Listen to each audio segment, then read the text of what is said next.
Hi there, I'm Lewis Foster, a journalist in the Manx Radio newsroom, and thank you for choosing this edition of the Manx Radio newscast. Inflation rates on the Isle of Man fell to 3.2% for March, down 0.3% on February. The Treasury Minister says prices are now rising at their slowest annual rate since August 2021, and this time last year, annual inflation stood at 9.2%. Well, Dr. Alex Allinson was in the studio this morning, so I asked him if there was light at the end of the tunnel. Yeah, I mean, we've been looking obviously very much at the local economy. Some of the factors that affect our inflation are the same that affect the inflation across. But what we've seen is a remarkably resilient economy. The issues really in inflation at the moment are, a lot of them are to do with things like hospitality, alcohol, food. Those are still a bit of an issue. But we have seen food prices start to actually reduce. So that rate of inflation is coming down. And certainly all the indicators are that it will continue to come down this year. I think that takes some of the heat out of the stresses that are being faced by various people. What we're talking about here, obviously, is inflation, is the rise in prices rather than deflation. But I think we're in a much better position now than we are last year. The main thing that I think a lot of people are waiting to see from a Bank of England point of view is a reduction in interest rates. And again, that's down to them because they are independent, but that obviously has a big knock-on effect for our economy in terms of borrowing and people's mortgages.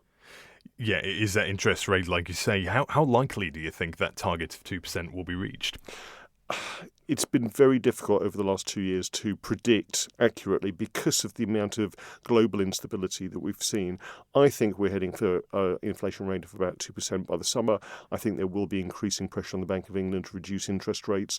I think people already are seeing the benefit of that stability and being able to predict, spending and things like that in the future. And certainly going around things like the supermarkets and shops at the moment, you can see prices coming down a bit. You can see some of the offers coming back as well. So it makes people who need to balance a budget a lot more secure, I think, going forward into this year.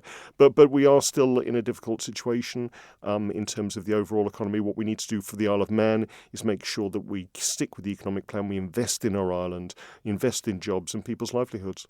Outside of the supermarkets, you mentioned food and alcohol still quite high. So for hospitality businesses, which we've heard recently crying out for, well, just saying how much they're struggling in this current economic climate, is there a light at the end of the tunnel at all for them yet? I think there is. The hospitality sector obviously has borne the brunt in terms of some of the sudden increases in food prices, energy prices, and the knock-on effects that then has on wages as well. And we've seen wage inflation quite rightly trying to catch up with overall inflation and then have that sort of locked-in effect with the price of hospitality. But what we're also now seeing is a reduction in food prices. We're seeing energy costs re-stabilising and coming down in terms of electricity and gas. So I think they're in a better position. What we in government need to do is actually grow the visitor economy to get people out, to have that business and consumer confidence that people go out and use these fantastic local companies and facilities that we have on the island so that they can actually pay their way and also invest in the future. And for the cost of living then, optimistic are you they will improve this year? Yes, I think we are over the worst of what happened post-COVID with sudden inflation and also the effects of a war in Europe.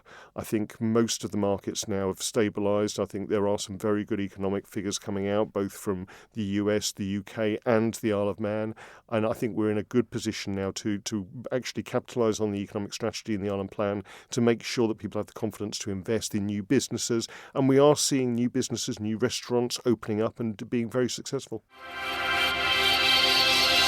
you for making it to the end of the Little Manx Radio newscast. You are obviously someone with exquisite taste. May I politely suggest you might want to subscribe to this and a wide range of Manx Radio podcasts at your favourite podcast provider so our best bits will magically appear on your smartphone.